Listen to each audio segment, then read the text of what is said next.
ইসরায়েলের ড্রোন ও ক্ষেপণাস্ত্র হামলা তেহরানে উত্তপ্ত মধ্যপ্রাচ্য। ইরানের রাজধানী তেহরানে ড্রোন ও ক্ষেপণাস্ত্র হামলা চালিয়েছে ইসরায়েল। ইরানের রাষ্ট্র টেলিভিশন জানিয়েছে, ইসলামিক রেভলিউশনারি গার্ডের সদর দপ্তর লক্ষ্য করে হামলা চালানো হয়।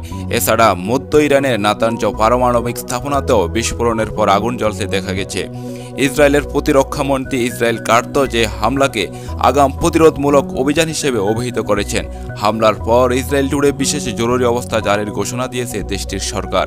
প্রধানমন্ত্রী বেনিয়ামিন নেতানিয়াহুর কার্যালয় থেকে দেওয়া এক বিবৃতিতে বলা হয়, ইরানের পক্ষ থেকে সম্ভাব্য ক্ষেপণাস্ত্র ও ড্রোন হামলার আশঙ্কায় ইসরায়েলের এই প্রতিরোধমূলক পদক্ষেপ নিয়েছে।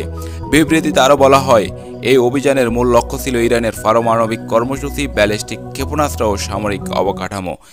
নেতানিয়াহু জানান, জাতীয় নিরাপত্তার স্বার্থে যতক্ষণ প্রয়োজন ততক্ষণ এই অভিযান চলমান থাকবে।